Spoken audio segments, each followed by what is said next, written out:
हाँ तो भाई आज की क्लास में हम मानव श्वसन तंत्र के लास्ट टॉपिकों के बारे में बात करेंगे, क्योंकि ये जो चैप्टर है वो बहुत छोटा सा चैप्टर है। इसमें जो कुछ क्वेश्चन है, अच्छा इससे पहले मैं आपको बात बता दूं कि डाइजेस्टिव सिस्टम में और जितने भी हमारे तंत्र हैं, 5-6 तंत्र हैं, और तंत्र तो 9 होते हैं, लेकिन जो 5-6 तंत्र वो हैं जिनकी डिजीज हमें पढ़नी है, रोग। तो उन रोगों का हम एक अलग से लेक्चर बनाएंगे। तो जितने भी तंत्रों के डिजीज दिए हुए हैं उन डिजीजों को हम एक साथ पढ़ेंगे, ठीक है। तो यहाँ पर मैं किसी भी डिजीज की अभी बात नहीं करूँगा, क्योंकि जब हम डिजीज को पढ़ेंगे तो एक रिदम में लेके चलेंगे, ठीक है, जिससे आपको बहुत अच्छे तरीके से समझ में आए, है ना। सुनिए, तो जैसा कि हमने कल आपको बताया था कि भाई मानव श्वसन तंत्र की संरचना क्या होती है और श्वसन की क्रियाविधि क्या होती है ना। तो एक बार रिवाइज इसको थोड़ा सा कर लेते हैं कि मानव श्वसन तंत्र की संरचना में मैंने आपको 2 भाग बताए थे। एक बताया था श्वसन मार्ग और एक बताया था लंग्स यानी कि फुफ्फुस। तो श्वसन मार्ग हम सभी को पता है कि साहब श्वसन मार्ग में नासा है, ग्रसनी है, कंठ है, श्वास नली है, श्वसनी है आदि भाग लेते हैं। तो और ये हमारा फुफ्फुस है। तो नासा में जैसा कि हमने देखा था कि भाई नासा 2 प्रकोष्ठों में बटा होता है, नासा पट द्वारा विभाजित होता है। इसके नासा मार्ग में बाल श्लेष्मा होती हैं जो धूल के कण जीवाणु आदि को जाने से रोकती हैं, ऐसा कुछ पढ़ा था। टर्बाइनल अस्थियां होती हैं जो वायु के टेम्परेचर को कंट्रोल करती हैं। ग्रसनी हमारी 3 प्रकार की होती है, नासा ग्रसनी, मुख ग्रसनी, कंठ ग्रसनी। और जो नासा ग्रसनी होती है वो कंठ ग्रसनी में खुलती है। कंठ में हमने पढ़ा था कि ये त्रिभुजाकार आकृति होती है और इसमें इसको 4 उपास्थियां सहारा प्रदान करती हैं। इसमें कंठ बॉक्स होता है, स्वर रज्जु पाए जाते हैं इसमें जो ध्वनि का प्रोडक्शन करते हैं ना। श्वास नली में हमने पढ़ा था कि ये 12 सेंटीमीटर लंबी नली होती है और इसमें सी आकार के अपूर्ण छल्ले होते हैं उपास्थि के, जो श्वास नली को पिचकने से रोकते थे। और ये आगे चलकर 2 श्वसनियों में विभाजित हो जाती है। फिर हमने श्वसनी में पढ़ा था ब्रोंकाई में कि भाई श्वास नली आगे चल के दाईं और बाईं श्वसनी में विभाजित हो जाती है। ये जो श्वसनी होती है वो प्राथमिक, द्वितीयक, तृतीयक श्वसनी में और श्वसनिका में विभाजित हो जाती है। तो कुछ छोटी सी संरचना यहाँ थी। फिर हमने फुफ्फुस के बारे में देखा, क्या पढ़ा था कि फुफ्फुस गुलाबी रंग के होते हैं, एक जोड़ी होते हैं, इनके ऊपर आवरण होता है जिसको फुफ्फुस आवरण कहते हैं। फुफ्फुस आवरण के मध्य एक तरल भरा रहता है जिसको प्लूरल फ्लूइड कहते हैं, और वह तरल क्या करता था, फुफ्फुस की सुरक्षा करता था। और इसका जो दायां फुफ्फुस है वो 3 भागों में और जो बायां फुफ्फुस है वो 2 भागों में बटा होता था। तो बहुत छोटी सी संरचना थी। फिर हमने इसी में कूपिका को देखा था फुफ्फुस के अंदर ही, कि कूपिका एक अत्यंत सूक्ष्म महीन संरचना होती है। जो श्वसनिका होती है वो कूपिका में जाके खुलती है। कूपिका का व्यास 0.2 mm होता है और यहाँ पर इंपॉर्टेंट रुधिर केशिकाओं का जाल होता है। क्या होता था, रुधिर केशिकाओं का जाल। तो इसीलिए वहां पर क्या होता था, गैसों का विनिमय होता था। क्लियर है बात। तो आप मुझे बताइए, आप श्वसन तंत्र की संरचना कर सकते नहीं कर सकते ना। फिर हमने देखा था कि भाई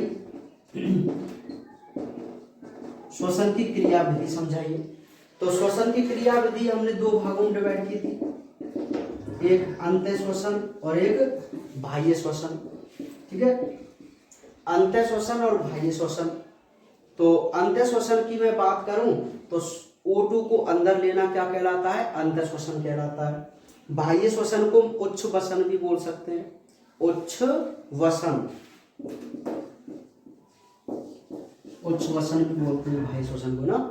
तो यहाँ पे मैंने आपको 2 बहुत अच्छे शब्द बताए थे, संकुचन, शिथिलन, और 2 हमारी पेशियां थी, इंटरकॉस्टल और डायाफ्राम। तो आपको सबसे पहले अंत्य श्वसन लिखना था, तो पहले क्या आएगा, संकुचन आएगा। तो आप बहुत आसानी से लिख सकते हैं कि जब दोनों पेशियां कौन कौन सी, इंटरकॉस्टल और डायाफ्राम, संकुचित होती हैं तो पसली जो होती है वो ऊपर उठ जाती हैं, और जो हमारा डायाफ्राम था वो चपटा हो गया था जिससे बक्षुआ का आयतन बढ़ जाएगा। और बक्सुआ का आयतन बढ़ जाएगा तो फेफड़े फूल जाएंगे, जिससे उनका वायुदाब कैसा हो जाएगा, कम। तो बाहर से वायु कहाँ चली जाएगी, अंदर। इसी प्रक्रम को आप क्या बोलेंगे, अंतः श्वसन। क्लियर है। फिर हम बात करेंगे बाह्य श्वसन के बारे में कि जब दोनों पेशियां शिथिल होती हैं तो डायाफ्राम और पसली पूर्व स्थिति में आ जाते हैं, जिससे फेफड़े पिचक जाते हैं, यानी कि बक्सुआ का आयतन कम हो गया, फेफड़े पिचक गए। और जब फेफड़े पिचक गए तो क्या हुआ, अंदर का जो वायुदाब है वो ज्यादा हो गया और वायु अंदर से कहाँ निकाल दी गई, बाहर निकाल दी गई। उस प्रक्रिया को आप क्या बोलेंगे, बाह्य श्वसन बोलेंगे। तो आपको मैं समझता हूँ बहुत अच्छी तरीके से समझ में आ गया हो, रिवाइज हो गया ना, समझ में आ रही बात। चलिए, तो आज जो हम बात करेंगे एक बहुत अच्छे टॉपिक के बारे में बात करेंगे, और वह टॉपिक है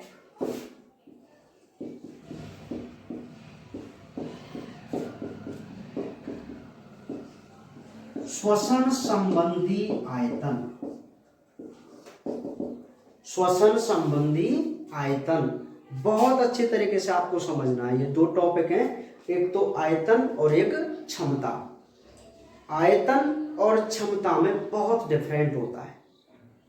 आयतन तो ये होता है कोई नॉर्मल बात है, लेकिन क्षमता क्या होती है कि हमारी हाईएस्ट कैपेसिटी कितनी है। जैसे मैं आपको एक एग्जांपल के द्वारा समझाऊं कि मैं सुबह और शाम 2-2 रोटी खाता हूं। हंसना मत, डाइटिंग पे हूं, ऐसी बात नहीं है ना। हाँ, तो सुबह और शाम 2-2 ही रोटी खाता हूं, ये मेरा आयतन मान के चलिए नॉर्मल। लेकिन बात अगर क्षमता की हो तो एक टाइम में 5 रोटी 6 रोटी भी खा सकता हूं। समझ में आ गई बात। तो इसी प्रकार श्वसन संबंधी हमारा आयतन और क्षमता है। ठीक है, तो सबसे पहले जो हमारा टॉपिक है वही है कि श्वसन संबंधी आयतन बताइए। तो यहां से 1-1 या 2-2 नंबर के क्वेश्चन आ सकते हैं, और लॉन्ग टाइप का क्वेश्चन भी आ सकता है कि पूरे आयतनों को आपसे पूछ सकता है। ठीक है, तो मैं आपको बता दूं कि श्वसन संबंधी जो आयतन है वो 4 आयतन होते हैं। वॉल्यूम बहुत इंटरेस्टिंग है, अभी आपको समझ में आएगा क्या कैसे कैसे होते हैं। मतलब वॉल्यूम क्या है, मात्रा आप मान सकते हैं कि आप वायु की कितनी मात्रा को ले सकते हैं, बाहर निकालते हैं, कितना लेते हैं, कितना बाहर निकालते हैं ना वायु। तो ये उसका आयतन है। अब देख लेते हैं हम, सुनिए। तो 4 आयतन होते हैं, उनमें जो सबसे पहला आयतन है वह है ज्वारीय आयतन। कौन सा है, ज्वारीय आयतन। इस ज्वारीय आयतन को हम बोलते हैं टाइडल वॉल्यूम। टाइडल वॉल्यूम यानी कि टीवी।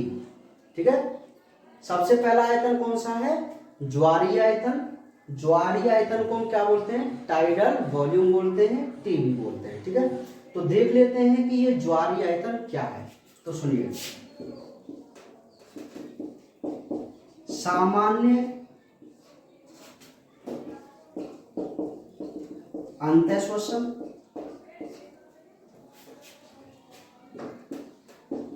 के द्वारा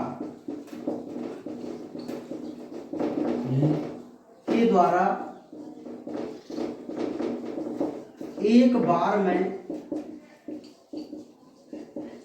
ली जाने वाली वायु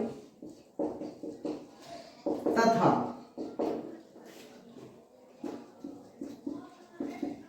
सामान्य उच्च वसन से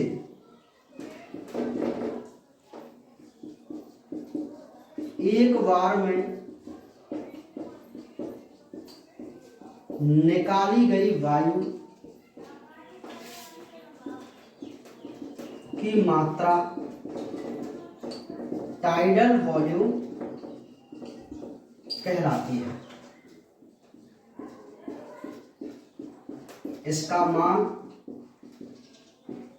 500 ml होता है। बात को जरा ध्यान समझो कि हम श्वसन संबंधी आयतनों के बारे में बात कर रहे हैं। तो सबसे पहला जो आयतन है वह है ज्वारीय आयतन, जिसको हम टाइडल वॉल्यूम यानी कि टीवी बोलते हैं। तो जैसे वो आपसे एक नंबर में पूछ ले कि ज्वारीय आयतन क्या है, तो आपको बिल्कुल यही परिभाषा थ्योरी लिखनी जो मैंने आपको बोर्ड पे लिखी है, और यही आपको नोट्स में भी मिलेगी। ठीक है, तो देखिए कि सामान्य अंत्य श्वसन के द्वारा, भाई अंत्य श्वसन का मतलब आप ऑक्सीजन को अंदर ले रहे हैं, वायु अंदर ले रहे हैं। बाह्य श्वसन मतलब आप CO2 को बाहर निकाल रहे हैं।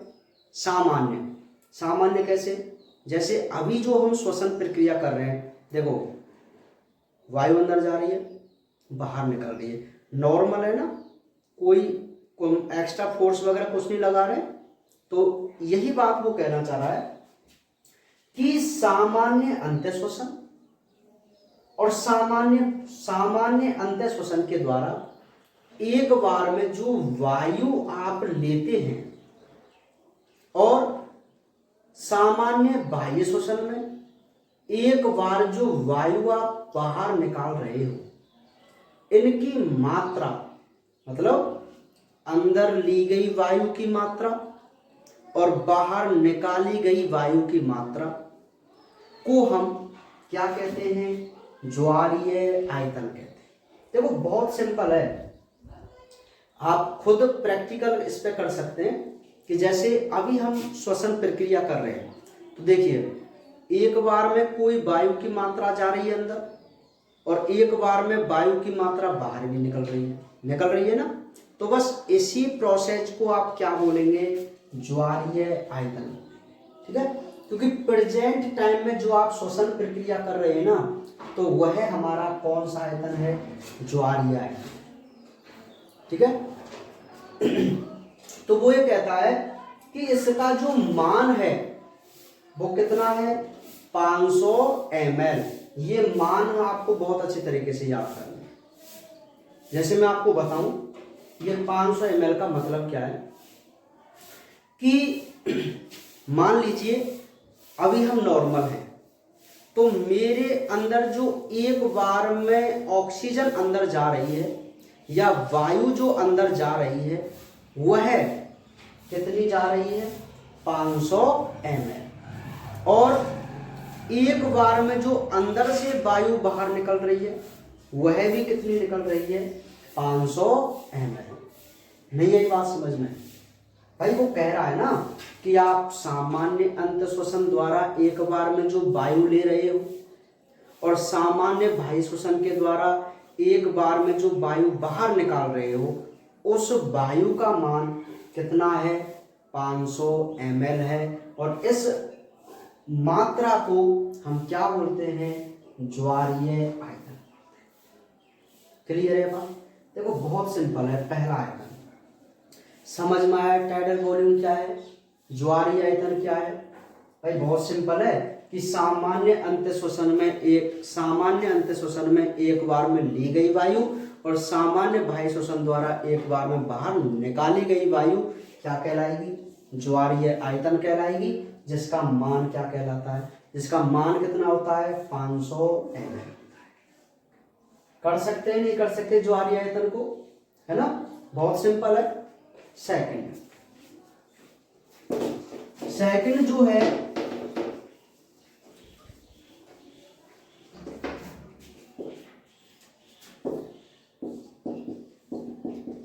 अंतः श्वसन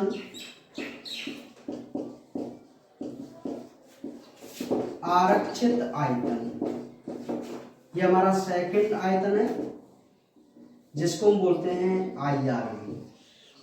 क्या बोलते हैं, IRV। सुनिए, पहला जो आयतन था वो कौन सा था, ज्वारीय आयतन। अच्छा, ज्वारीय आयतन आप भली भांति समझ गए कि नॉर्मल रूप में जब हम एक बार श्वास अंदर लेते हैं और एक बार जो श्वास बाहर निकालते हैं उसको हम ज्वारीय आयतन कहते हैं, और इसका मान कितना होता है 500 ml होता है। ठीक है। अच्छा, अब जो सेकंड आयतन है वह है अंतः श्वसन आरक्षित आयतन। इसको इंग्लिश में देखो, अंतः श्वसन को इंस्पायरेशन बोलते नहीं बोलते, आरक्षित को आप रिजर्व बोलते हैं कि नहीं बोलते, और आयतन को वॉल्यूम बोलते हैं कि नहीं बोलते। तो इसका जो नाम है वो IRV हो जाएगा, इंस्पायरेटरी रिजर्व वॉल्यूम, अंतः श्वसन आरक्षित आयतन। ठीक है। तो सुनिए,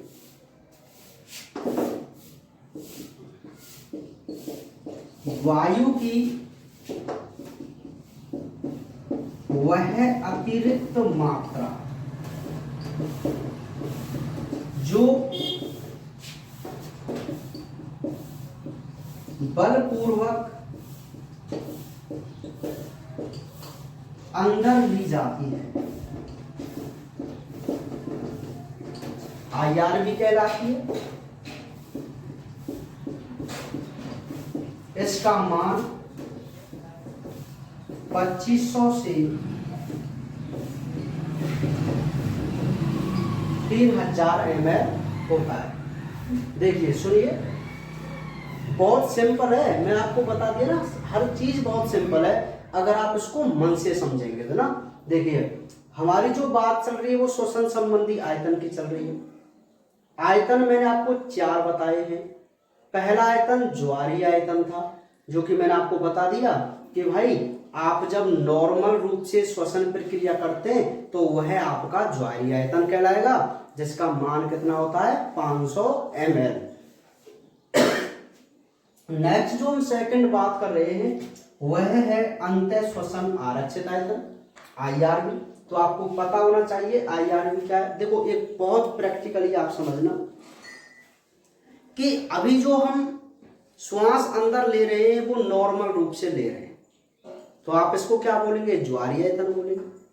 अगर मैं बलपूर्वक श्वास को अंदर लूं, अरे लेते नहीं लेते बलपूर्वक, कई बार लेते है ना, तो अगर मैं नॉर्मल रूप से श्वास को अंदर ले रहा हूं तो वो कौन सा आयतन है, ज्वारीय आयतन है। अगर मैं श्वास को बलपूर्वक अंदर लूं इस प्रकार, तो यह मेरा कौन सा आयतन कहलाएगा, अंतः श्वसन आरक्षित आयतन। क्या कहलाएगा, अंतः श्वसन आरक्षित आयतन। समझ में आ रही बात। तो इसका मान कितना था, 2500 से 3000 ml। इसका मतलब एक बार मैं आपको फिर समझाऊं कि भाई जब हम नॉर्मल रूप से श्वास लेते हैं तो एक बार में 500 ml वायु को लेते हैं, और अगर मैं बलपूर्वक श्वास को अंदर लूं तो लगभग 2500 से 3000 ml वायु को एक बार में हम अंदर ले सकते हैं।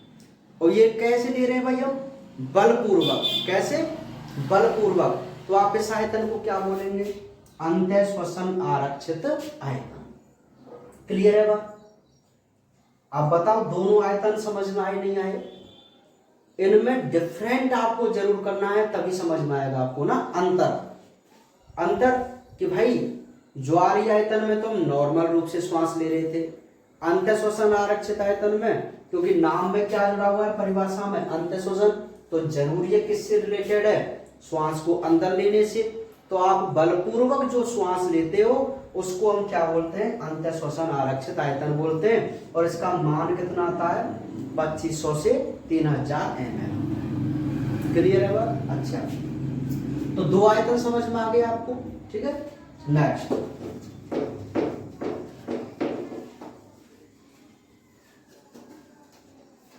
नेक्स्ट है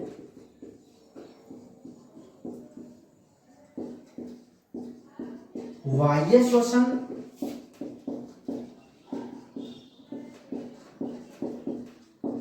आरक्षित आयतन।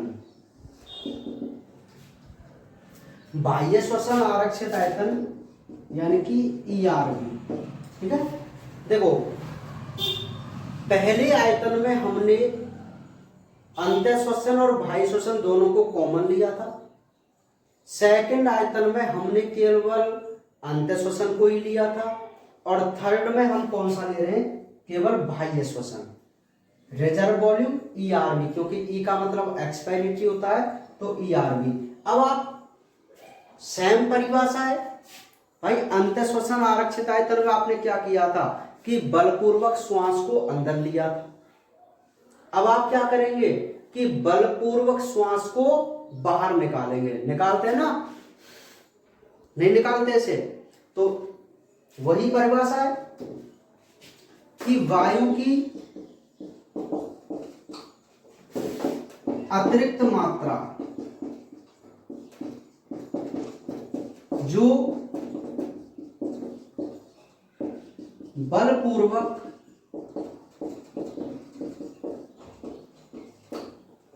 बाहर निकाली जाती है उसे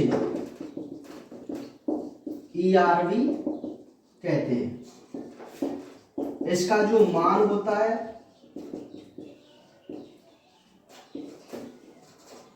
वो 1000 से 1100 ml होता है। देखो बहुत सिंपल है, ठीक है। अभी जो मैं आपको बात बता रहा था पहले अंतः श्वसन आरक्षित आयतन के बारे में, उसमें आप क्या कर रहे थे कि बलपूर्वक श्वास को अंदर ले रहे थे, जिसका मान कितना था 2500 से 3000 ml। अब आप यहां क्या कर रहे हैं कि आप वायु को एक तो नॉर्मल रूप से बाहर निकालते हैं, तो वो तो है ज्वारीय आयतन, और जब आप वायु को बलपूर्वक बाहर निकालें ऐसे। अब आप यहां पे एक अंतर नोट करना कि आप बलपूर्वक जो श्वास ले सकते हैं उसका टाइम ज्यादा होता है, काफी टाइम तक आप खींच सकते हैं, लेकिन जब बाहर निकालते हैं तो उसका टाइम जरूर ही कम होता है। तो आप जब बलपूर्वक अंदर ले रहे थे तो लगभग 3000 ml ले रहे थे एक बार में, लेकिन आप ERV में जो वायु को बलपूर्वक बाहर निकाल रहे हैं उसका मान कितना होगा, लगभग 1000 से 1100 ml। मैं यूं कहूं कि आप बलपूर्वक वायु को अगर बाहर निकालना चाहेंगे तो आप लगभग 1000 से 1100 ml वायु बाहर निकाल पाएंगे, और अगर आप बलपूर्वक श्वास को अंदर लेंगे तो आप लगभग 2500 से 3000 ml वायु को ले सकते हैं। तो बलपूर्वक आपको श्वास लेना, बलपूर्वक श्वास लेना आपका IRV कहलाता है, और बलपूर्वक श्वास को बाहर निकालना आपका ERV कहलाता है, और नॉर्मल रूप से श्वास को लेना और बाहर निकालना आपका ज्वारीय आयतन कहलाता है। देखो कितने सिंपल है तीनों आयतन, है ना भाई। पहले आयतन में तो हमने दोनों को कॉमन रूप से लिया था, सामान्य रूप से, और दोनों को कॉमन लिया था, तो उसमें पता चल गया कि नॉर्मल रूप में हम लेना और नॉर्मल रूप से बाहर निकालना ज्वारीय आयतन 500 ml मात्रा है। ERV IRV सब सेकंड में क्या, बलपूर्वक श्वास को अंदर लेना IRV कहलाता है, जिसका मान 2500 से 3000 ml होता है, और बलपूर्वक अगर हम बाहर निकालेंगे तो उसको हम क्या बोलते हैं, ERV बोलते हैं, जिसका मान 1000 से 1100 ml रहता है। बहुत सिंपल है कि नहीं, आप मुझे बताइए, ठीक है। तो 3 आयतन आपको बहुत अच्छी तरीके से समझ में आ गए।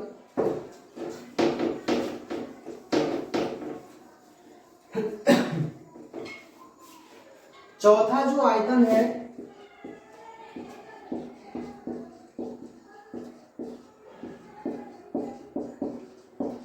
उसको बोलते हैं आरक्षित आयतन, यानी कि रिजर्व वॉल्यूम।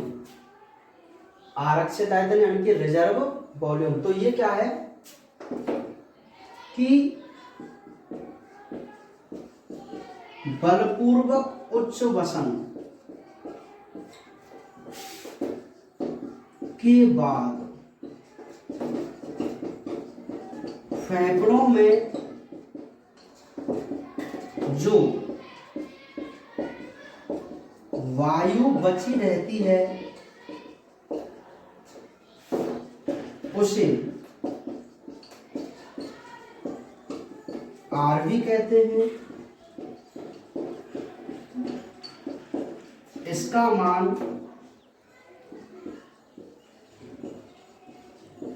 1200 ml होता है। देखो ये हमारा लास्ट आयतन है, चौथा आयतन, जिसको हम बोल रहे हैं आरक्षित आयतन यानी कि रिजर्व वॉल्यूम।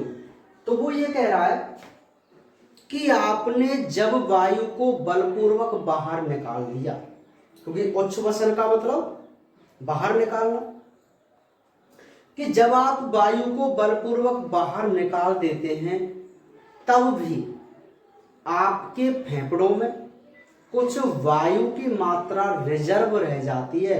अरे भाई हेडिंग से ही पता चल जाता है कि हम किसके बारे में बात करने जा रहे हैं ना, कि बलपूर्वक उच्छ्वसन के बाद फेफड़ों में जो वायु बची है आपके में, उस बची हुई वायु को हम क्या बोल देंगे, आरक्षित आयतन बोलेंगे। और उसका मान कितना है, 1200 ml। मतलब मैं आपको बताऊं कि भाई बलपूर्वक आपने कितनी वायु बाहर निकाली थी, लगभग 1000 से 1100 ml। तो वो आपका कौन सा आयतन था, ERV था। बलपूर्वक आपने कितनी गैस अंदर ली, 2500 से 3000 ml, वो आपका क्या था, वो हमारा IRV था, इंस्पायरेशन रिजर्व वॉल्यूम था। अब वो ये कह रहा है कि आपने बलपूर्वक 1100 ml वायु को बाहर निकाल दिया, तो उसके बाद भी आपके लंग्सों में कुछ वायु बची है, यानी कि हम कह सकते हैं कुछ वायु रिजर्व है। तो उस रिजर्व वायु को हम क्या बोल सकते हैं, आरक्षित आयतन बोल सकते हैं। अब वो आपसे मान पूछ लेगा तो हम बोल देंगे कि ये 1200 ml जो वायु है वह है हमारे लंग्सों में हमेशा ही क्या रहती है, रिजर्व रहती है। क्लियर है? तो आप बताइए, देखो कितने सिंपल हैं ये 4 आयतन, है कि नहीं है?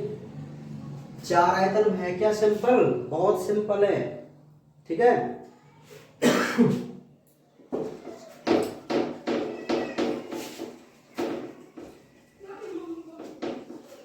अब आप यहीं पर रिवाइज करना। देखिए सबसे पहला आयतन कौन सा है, टाइडल वॉल्यूम, है कि नहीं? क्या है टाइडल वॉल्यूम? आप बोलेंगे सर नॉर्मल रूप से श्वास को एक बार अंदर लेना और नॉर्मल रूप से श्वास को एक बार बाहर निकालना हमारा टाइडल वॉल्यूम है। इसका मान कितना होता है, 500 ml होता है। बहुत सिंपल है टाइडल वॉल्यूम। फिर आप बोलेंगे IRV। IRV में आप लिखेंगे कि बलपूर्वक श्वास को अंदर लेना, IRV कहलाता है, जिसका मान 2500 से 3000 ml होता है। ठीक है, 2500 से 3000 ml होता है। थर्ड ERV में आप लिखेंगे कि बलपूर्वक वायु को बाहर निकालना क्या कहलाता है, ERV कहलाता है, जिसका मान कितना होता है, 1100 ml होता है। लास्ट है रिजर्व वॉल्यूम। आप क्या बोलेंगे कि बलपूर्वक वायु को बाहर निकालने के बाद भी कुछ वायु हमारे लंग्सों में बची रह जाती है, इसको हम क्या बोलते हैं, RV बोलते हैं, जिसका मान कितना होता है, 1200 ml। तो आप बताइए मुझे 4 आयतन आपकी समझ में आए कि नहीं आए? आए ना? इनको हम प्रैक्टिकली याद कर सकते हैं। प्रैक्टिकली जैसे मैं आपको फिर एक प्रैक्टिकली बता रहा हूं कि मैं अगर नॉर्मल रूप से श्वास को अंदर ले रहा हूं और नॉर्मल रूप से श्वास को बाहर निकाल रहा हूं, तो यह मेरा टाइडल वॉल्यूम है, ज्वारीय आयतन, जिसका मान कितना है, 500 ml। बहुत सिंपल है। सेकंड, अब मैं वायु को बलपूर्वक खींचूं तो ये मेरा क्या है, IRV है। कितना मान है, 2500 से 3000 ml। अब मैं वायु को बलपूर्वक बाहर निकालूं, ये मेरा क्या है, ERV है। कितना मान है, 1100 ml है। अब मैं आपसे ये कहूं कि मैंने अभी 1100 ml वायु को बलपूर्वक बाहर निकाला था, लेकिन फिर भी मेरे लंग्सों में 1200 ml वायु बच रही है, तो वह जो वायु बच रही है वह क्या कहलाएगा? वह मेरा रिजर्व वॉल्यूम कहलाएगा, आरक्षित आयतन कहलाएगा। ठीक है, तो बहुत सिंपल है ये 4 आयतन: tidal volume, inspiratory reserve volume, expiratory reserve volume और रिजर्व वॉल्यूम। ठीक है, टीबी का मान 500 ml होता है, आईआरबी का मान 2500 से 3000 ml होता है, ईआरबी का मान 1100 ml होता है और आरबी का मान 1200 ml होता है। क्लियर है बात? आप मुझे बताइए 4 आयतन आपकी समझ में आए कि नहीं आए, है ना? वो क्वेश्चन में आपसे चारों आयतनों को भी दे सकता है अगर वो लॉन्ग टाइप क्वेश्चन यहां से बनाए, या क्योंकि ये जो यूनिट है वो 7 नंबर की है तो 4 नंबर का तो एक लॉन्ग टाइप क्वेश्चन आएगा और 2 नंबर का एक क्वेश्चन और 1 नंबर का एक या 3 नंबर का एक आ सकता है ना। तो उनमें कोई किसी भी प्रकार से ये क्वेश्चन दे सकता है, तो मैं बहुत अच्छी तरीके से याद होने चाहिए 4 आयतन ना। अब जो हम नेक्स्ट बात करेंगे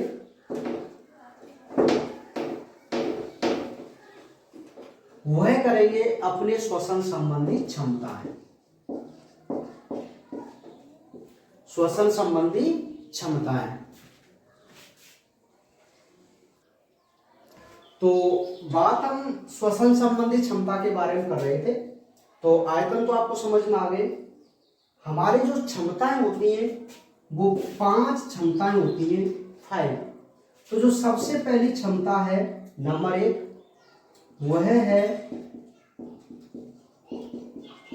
अंतःश्वसन क्षमता। अंतःश्वसन को निःश्वसन भी कह सकते हैं। ठीक है, तो अंतःश्वसन क्षमता को हम इंग्लिश में बोलते हैं आईसी।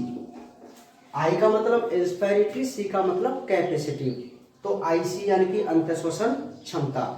तो मैं आपको बता दूं कि अंतःश्वसन क्षमता क्या होती है। ठीक है, तो देखिए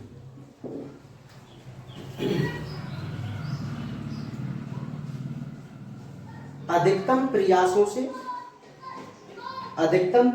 से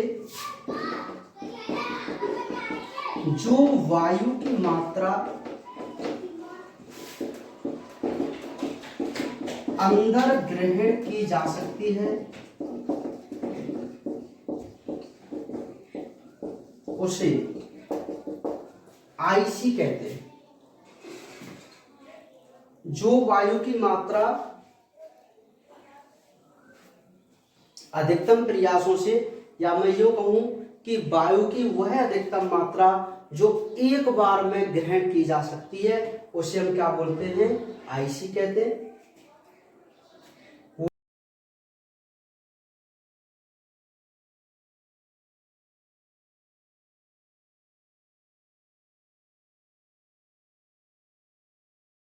वह मात्रा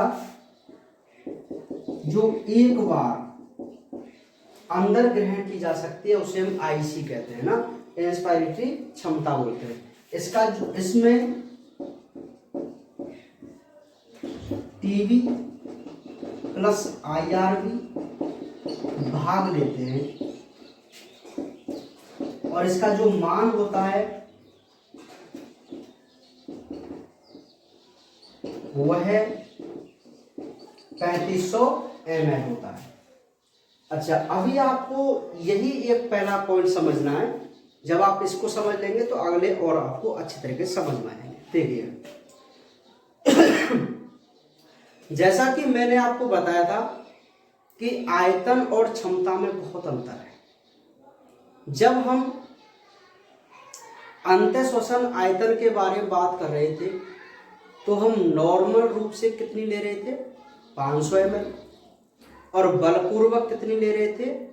3000 ml ले रहे थे ना। हमको जो जैसे मैंने आपको लिखाया था 2500 से 3000, 1000 से 1100, तो हमने लास्ट की डिजिट को ही लेके चलना है, लास्ट के मान को, है ना। तो लास्ट में जो हमने अंतःश्वसन आरक्षित आयतन के बारे में बात की थी, तो हम कितना ml वायु ले सकते थे बलपूर्वक? 3000 ml। समझ में आई बात।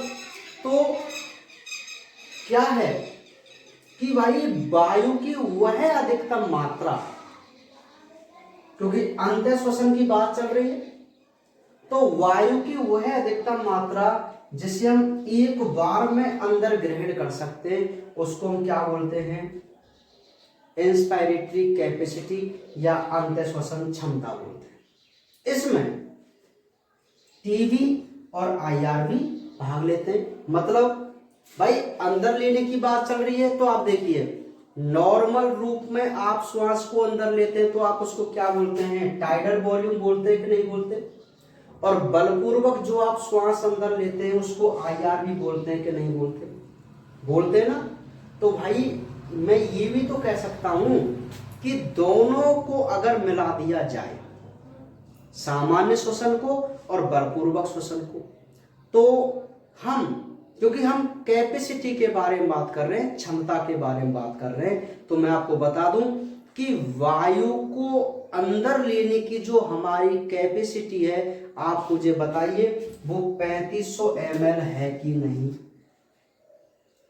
क्योंकि नॉर्मल आप कितनी ले रहे थे, 500 ml, और बलपूर्वक आप कितनी ले सकते हैं, 3000 ml। तो आप मुझे बताइए आपकी क्षमता 3500 ml की हुई कि नहीं, हो गई ना। तो यही तो है हमारी अंतः श्वसन क्षमता। अब आप एक बार थोड़ी पढ़ो कि वायु की वह मात्रा जो एक बार में अधिकतम ग्रहण कर सकते हैं हम अंदर, उसे हम क्या बोलते हैं, आईसी कहते हैं। और इस आईसी के मान में आप मुझे बताइए टाइडल वॉल्यूम और आईआरबी दोनों का योग होगा कि नहीं होगा। तो दोनों का योग होगा तो इसका मान कितना आएगा, 3500 ml। कितना आएगा, 3500 ml। तो जो आईसी होती है उसका मान कितना रहेगा, 3500 ml रहेगा। ठीक है, आपको प्रैक्टिकली समझना है इसको, ठीक है, क्योंकि ये क्षमता की बात चल रही है। तो क्षमता में हम दोनों अपने अंदर लेने वाली जो वायु की मात्रा है उसको हम जोड़ सकते हैं, क्योंकि ये हमारी कैपेसिटी है कि 500 ml हम नॉर्मल ले सकते हैं और 3000 हम बलपूर्वक ले सकते हैं। तो दोनों को मिलाकर ही तो हमारी टोटल क्षमता बनेगी। ठीक है, तो 3500 ml हमारी क्या आती है, आईसी आती है। ठीक है, अब हम नेक्स्ट बात करें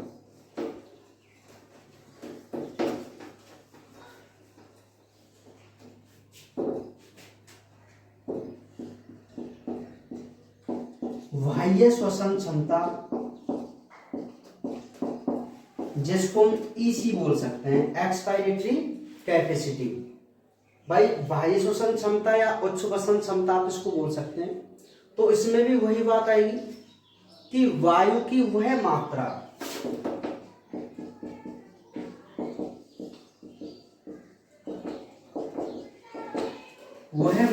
जिसे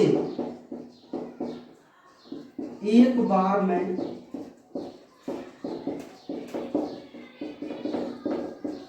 अधिकतम प्रयास से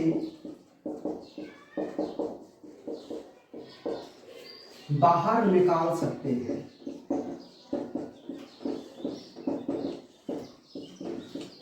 ईसी कहलाती है। इसमें टीवी प्लस ईआरबी भाग लेते हैं। तो इसका जो मान होगा वो बताइए 1600 ml होगा कि नहीं होगा, क्योंकि आपकी टीवी का जो मान था वो 500 ml है और ईआरबी जो हमने आयतन देखा था उसका मान 1100 ml था। तो 1100 और 500 1600 ml हमारी किसका मान आ जाएगा, एसी का मान आ जाएगा, एक्सपायरेटरी कैपेसिटी का मान आ जाएगा। भाई मैं आपको बता रहा हूं ये बहुत नॉर्मल है। ठीक है, क्योंकि अब आप क्षमता की बात कर रहे हैं तो देखो आपके दो ही प्रक्रम होते हैं, एक तो वायु को अंदर लेना और एक वायु को बाहर निकालना, है ना। तो जब बात क्षमता पे आएगी तो आप ये कहेंगे कि सर जो हम, अरे भाई 500 ml तो हम नॉर्मल रूप से अंदर ले रहे थे सर, और 3000 ml वायु बलपूर्वक ले लेते, तो हमारी जो कैपेसिटी है वो सर 3500 ml है। तो आपकी जो कैपेसिटी है 3500 ml वो आपकी आईसी कहलाएगी। फिर आप बोलेंगे अगर बाह्य श्वसन की बात हो कि सर 500 ml तो हम नॉर्मल रूप से बाहर निकाल सकते हैं, और बलपूर्वक अगर हम बाहर निकालना चाहें वायु को तो सर 1100 ml और निकाल सकते हैं। तो आप बोलेंगे सर हमारी जो भी कैपेसिटी है वायु को बाहर निकालने की वो टोटल 1600 ml है, क्योंकि हम 500 ml नॉर्मली और 1100 ml बलपूर्वक बाहर निकाल सकते हैं। तो 1600 ml जो मान है वो हमारी EC का मान आएगा, एक्सपायरेटरी कैपेसिटी का। नहीं आ रही बात समझ? आ रही है?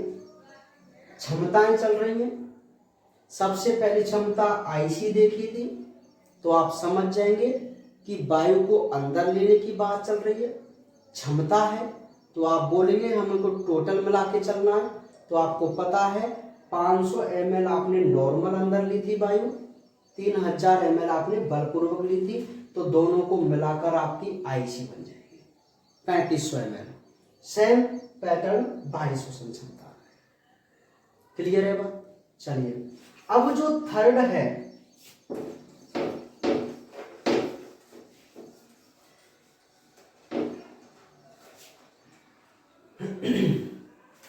जो थर्ड है उसे हम बोलते हैं क्रियाशील अवशिष्ट क्षमता, यानी कि FRC, क्रियाशील अपशिष्ट क्षमता। FRC, F का मतलब फंक्शनल यानी कि क्रियाशील, R का मतलब रिजर्व अपशिष्ट, और C का मतलब कैपेसिटी। तो फंक्शनल रिजर्व कैपेसिटी FRC। तो ये क्रियाशील अपशिष्ट क्षमता क्या होती है? क्रियाशील अपशिष्ट क्षमता क्या होती है? तो आप जरा ध्यान से समझो कि वायु की वह मात्रा जो हमारी बॉडी के अंदर कार्य करने के लिए रेस्पॉन्सिबल हो। भाई क्रियाशील शब्द दिया हुआ है, तो वायु की वह मात्रा जो हमें कोई ना कोई कार्य करवाती है हमारी बॉडी के अंदर, तो उसको हम क्रियाशील बोलते हैं। अब इसका आयतन कितना होता है, यानी कि क्षमता कितनी होती है, तो सुनिए।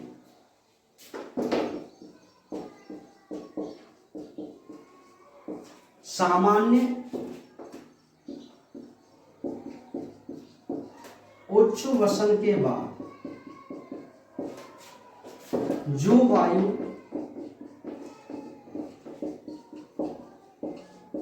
बची रहती है उसे FRC कहते हैं। इसमें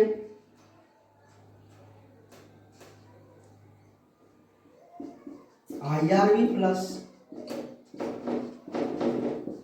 RV भाग देते हैं।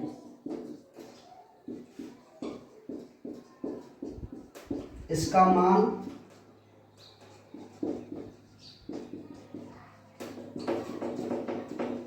2300 ml होता है। आप इसको जरा ध्यान समझो कि क्रियाशील अपशिष्ट क्षमता, देखो दो तो हमारे नॉर्मल क्षमताएं हो गई, एक श्वास को अंदर लेना, एक श्वास को बाहर निकालना, क्योंकि हमारे दो प्रक्रम है। तो आपको पता ही है कि 500 ml आप अंदर लेते हैं वायु और 500 ml बाहर निकालते हैं, तो वो दोनों टाइडल वॉल्यूम तो दोनों में ही जुड़ जाएंगे। और आपको IRV ERV अलग से पता ही था, तो आप दोनों को जोड़ के उनकी क्षमता निकाल सकते हैं, है ना। अच्छा, तीसरा जो है वह है क्रियाशील अपशिष्ट क्षमता। अब वो ये क्या कहता है, देखो बिल्कुल लाइन से ही आप समझना। देखो वो ये कहता है सामान्य उच्च वसन के बाद, उच्च वसन मतलब वायु को बाहर निकालना। तो वो ये कहता है कि आपने सामान्य उच्च वसन किया, तो सामान्य उच्च वसन में आप कितनी वायु बाहर निकालते हैं? 500 ml निकालते हैं ना। तो वो ये कहता है कि जब आपने 500 ml वायु बाहर निकाल दी, तो उसको बाहर निकालने के बाद जो आपके फेफड़ों में या आपकी बॉडी में जो वायु बची हुई है, उस बची हुई वायु को आप क्या बोलते हैं? एफआरसी बोलते हैं। तो देखो, अब क्योंकि ये बात क्षमताओं की चल रही है, तो अभी आपने कौन सी वायु बाहर निकाल ली है? नॉर्मल रूप से। आप मुझे बताइए, क्या आप अभी आपने फोर्सफुली वायु बाहर निकाल दी क्या? मेरा मतलब है बलपूर्वक वायु तो बाहर नहीं निकाली। तो बलपूर्वक वाली जो वायु है वो भी तो अभी आपकी बॉडी में है। और आपको ये भी पता है कि जब आप बलपूर्वक वायु को बाहर निकाल देते हैं तो उसके बाद भी आपके फेफड़ों में वायु बची रहती है, जिसको आप रिजर्व वॉल्यूम कहते थे। पॉइंटों को जोड़िए आप, एक बार दोबारा समझो। वो ये कहता है कि आपने सामान्य उच्छ्वसन किया, तो मतलब मैंने 500 ml वायु को बाहर निकाला। अब वो कह रहा है कि आपने जो 500 ml वायु बाहर निकाली है, उसके अलावा आपकी बॉडी में जो वायु बची हुई है उसको हम एफआरसी बोलते हैं। तो वो ये कहना चाह रहा है कि इस एफआरसी में आपकी ईआरवी क्या ईआरवी एक्सपेरिटी रिजर्व वॉल्यूम, तो ईआरवी और आरवी भाग लेते हैं। क्योंकि ईआरवी क्या था? बलपूर्वक वायु को बाहर निकालना। अभी हमने नहीं निकाली है क्योंकि वो उसने कहा है कि आपने सामान्य उच्छ्वसन ही किया है केवल। समझ में आ रही बात? तो उसके बाद देखो, अभी बलपूर्वक निकालने वाली वायु रहेगी जिसका मान कितना है? 1100 ml। और बलपूर्वक निकालने के बाद भी तो 1200 ml रह जाती है। तो टोटल बची हुई वायु को हम क्या बोलेंगे? क्रियाशील अपशिष्ट क्षमता। तो जिसका मान क्या आ जाएगा? 2300 ml आ जाएगा। आप मुझे बताइए, समझ में आने के लिए ये हुआ एफआरसी के बारे में। ठीक है, बहुत ही नॉर्मल है ये, है ना। नेक्स्ट बढ़े।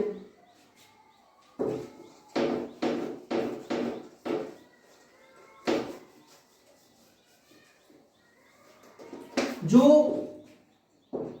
चौथी क्षमता है उसको हम बोलते हैं जैव क्षमता, वाइटल कैपेसिटी। क्या है?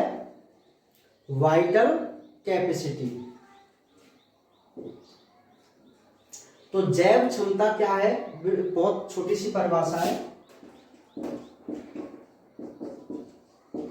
अधिकतम बाहर निकाली गई वायु वह अधिकतम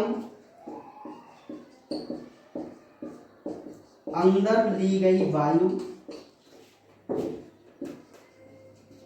को वाइटल कैपेसिटी कहते हैं। इसमें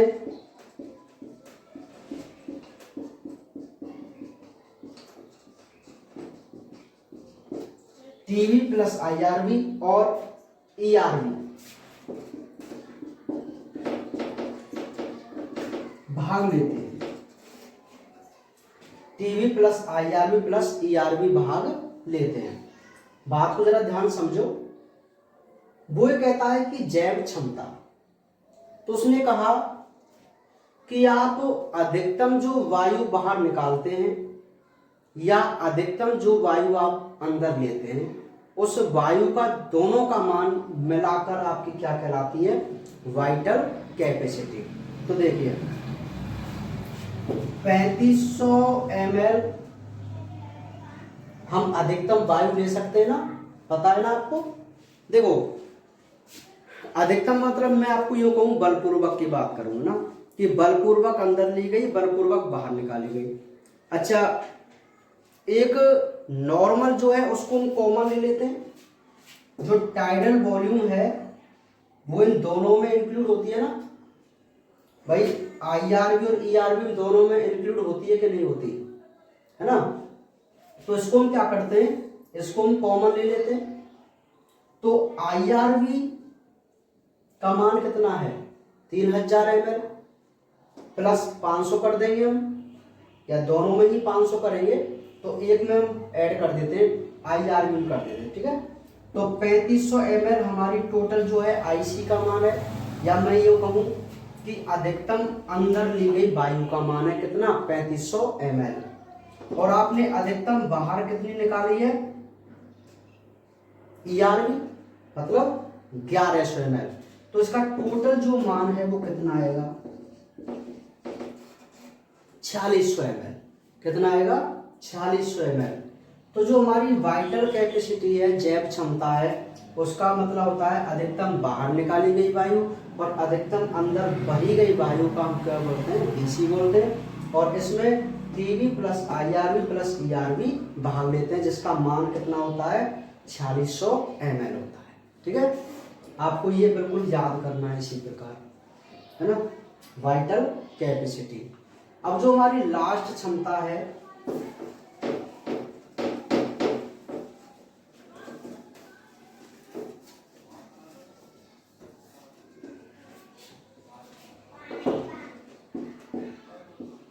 कुल फुफ्फुस क्षमता TLC, कुल फुफ्फुस क्षमता, टोटल लंग कैपेसिटी, ठीक है। तो कुल फुफ्फुस क्षमता का क्या मतलब होता है कि भाई अधिकतम प्रयासों के बाद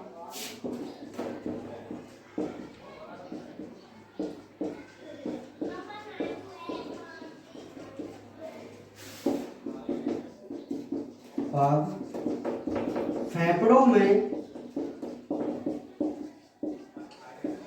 भरी जा सकने वाली वायु TLC कहलाती है। या मैं यूं कहूं कि अधिकतम प्रयासों के बाद फेफड़ों में जो वायु भर सकते हैं बहुत अधिकतम प्रयासों से, तो उसको हम क्या बोलते हैं TLC बोलते हैं। इसमें क्या होता है, इसमें VC प्लस RV भाग देते हैं। आप मुझे एक बात बताइए, अभी जो हमने वाइटल कैपेसिटी की बात की थी, तो आपके लंग्स में कितनी वायु हमने ले ली थी 4600 ml ले ली थी ना। लेकिन आपको ये भी तो पता होना चाहिए कि हमारे लंग्स में हमेशा रिजर्व कितनी वायु रहती है 1200 ml। कितनी रहती है, तो उसको तो हमने ऐड नहीं किया था ना अभी। देखो VC का मान कितना था 4600 ml, RV का मान कितना है 1200 ml, तो टोटली कितना हो जाएगा 5800 ml। कितना हो जाएगा, तो जो 5800 ml वायु है वह हमारे टोटल फुफ्फुस की क्या होती है क्षमता होती है। अर्थात हमारे जो फुफ्फुस होते हैं वो टोटल 5800 ml वायु को धारण कर सकते हैं। ये उनकी कैपेसिटी है, फुल कैपेसिटी फुफ्फुस की कितनी 5800 ml। क्यों, क्योंकि हमने वाइटल कैपेसिटी में VC में जैव क्षमता में पढ़ लिया था कि अधिकतम प्रयास या अधिकतम अंदर ली गई, अधिकतम बाहर निकाली गई वायु को हम VC कहते थे। अब हमको ये भी पता है कि उसके बाद हमने रिजर्व वॉल्यूम को छोड़ रखा था, 4600 ml आया था ना वाइटल कैपेसिटी का मान, और रिजर्व को हमने छोड़ ही रखा था। तो जब हम टोटल की बात करेंगे तो हम उसमें 1200 ml को भी जोड़ देंगे, और 5800 ml हमारी क्या आ जाएगी टोटल लंग कैपेसिटी TLC, कुल फुफ्फुस क्षमता, ठीक है। तो इस प्रकार ये हमारी 5 क्या हैं क्षमताएं। एक बार इनको फास्ट रिवाइज में देख लेते हैं।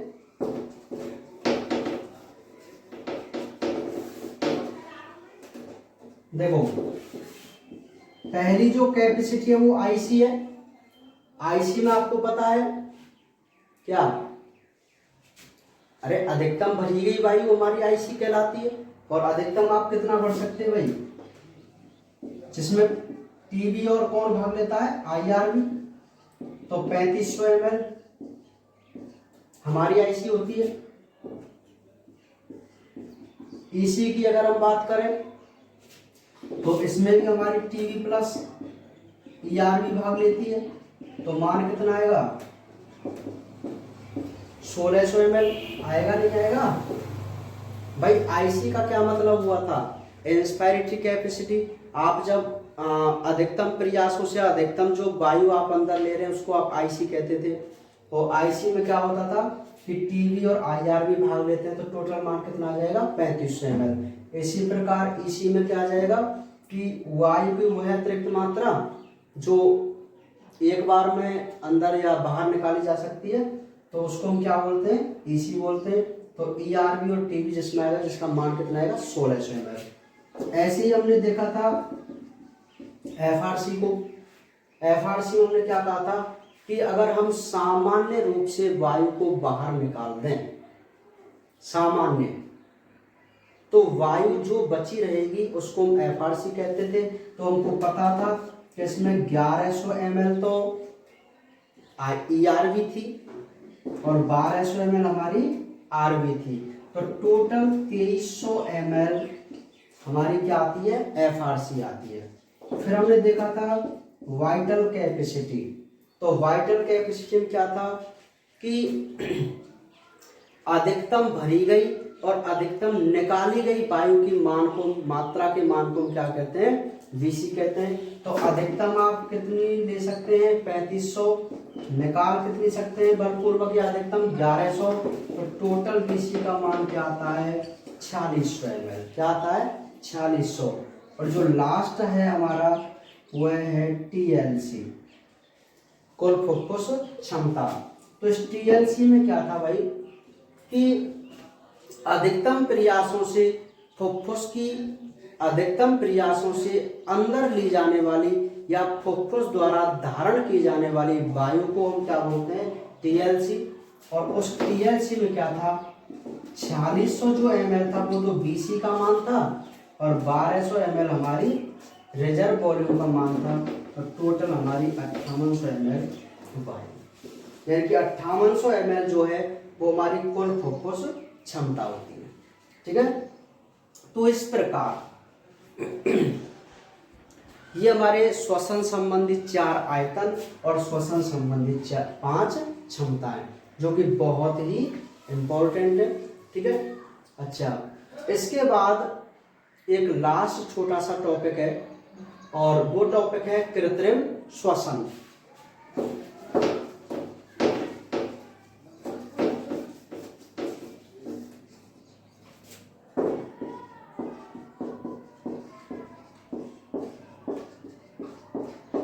देखो, कृत्रिम श्वसन कोई ज्यादा इंपॉर्टेंट नहीं है, ये आप सभी जानते हैं कृत्रिम श्वसन के बारे में।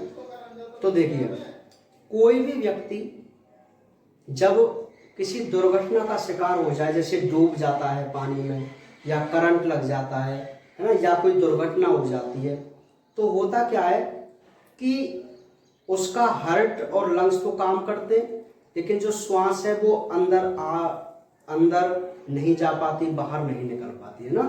तो ऐसी कंडीशन में हम क्या करते हैं, आपने कई बार देखा होगा कि जब कोई व्यक्ति तालाब में या डूब जाता है तो हम मुख के द्वारा,